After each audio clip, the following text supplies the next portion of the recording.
Well, the Toyota GR86 and Subaru BRZ are great choices if you're looking for a cheap and enjoyable car. Yes, you heard it right.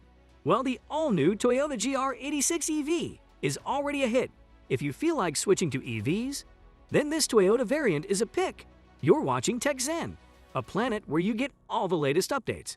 So what are you waiting for? Hit the red button and start watching the video.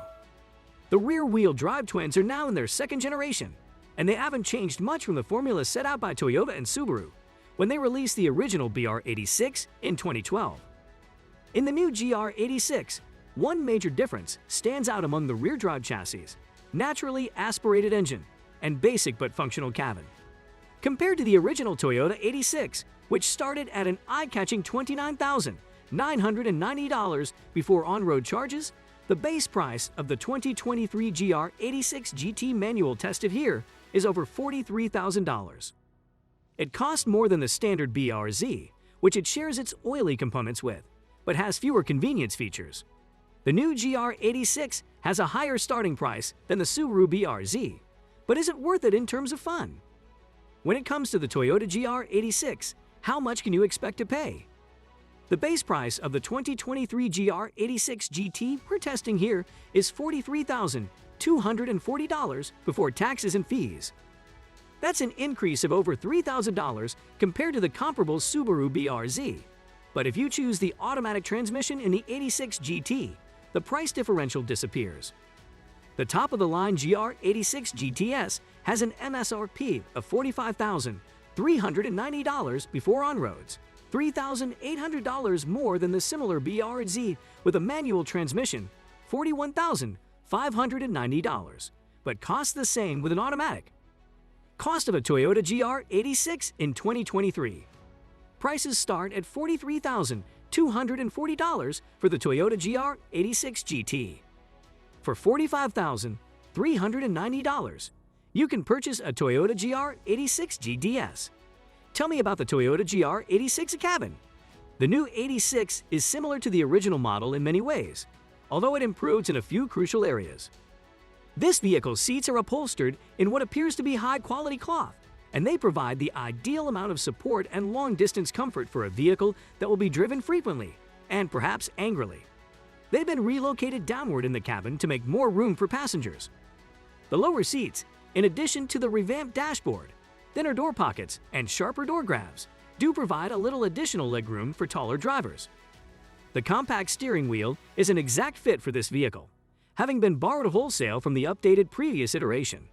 There is no distracting flat base or paddles, but the small button pods on the two spokes can be easily pressed by accident. Even while it's still a squeeze up front, you'll find that you can make do in this car where you couldn't in a Mazda MX-5.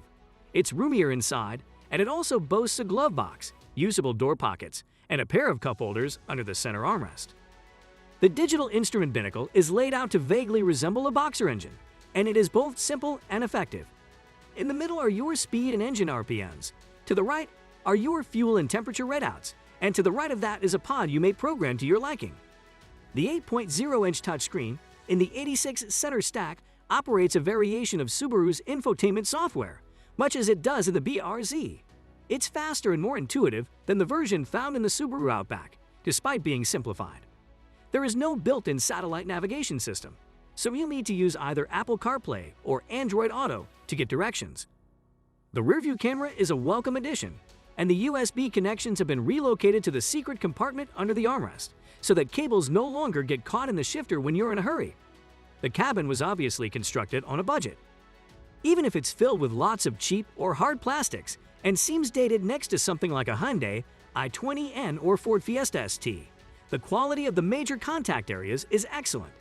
As far as drivers are concerned, it's evident that Subaru and Toyota have prioritized the basics.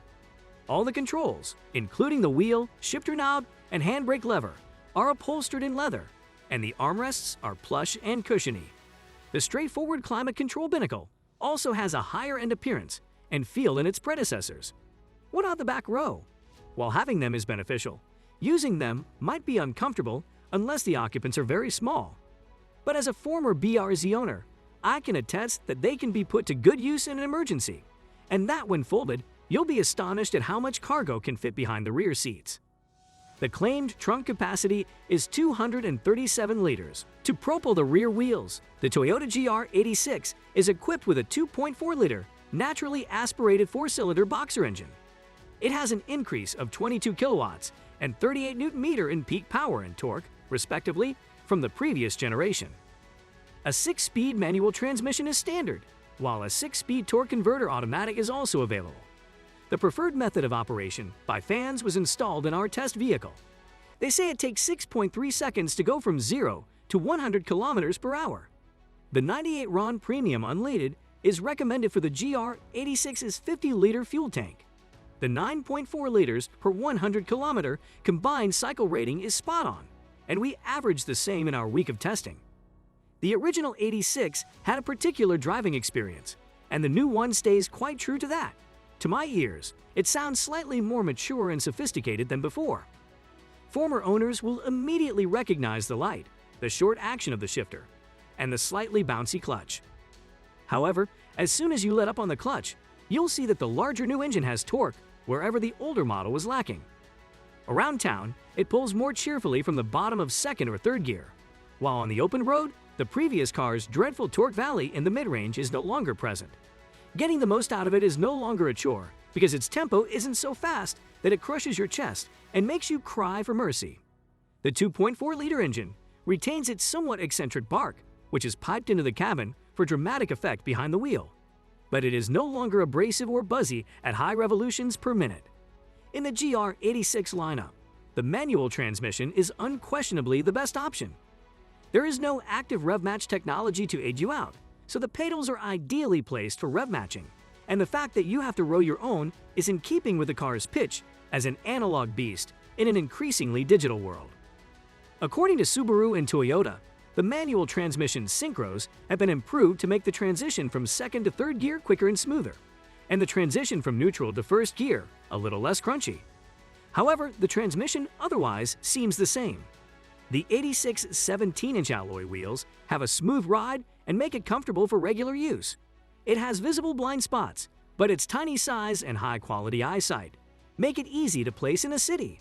Safety features that Subaru includes as standard on the BRZ manual are optional on Toyota's model, and this is a major drawback.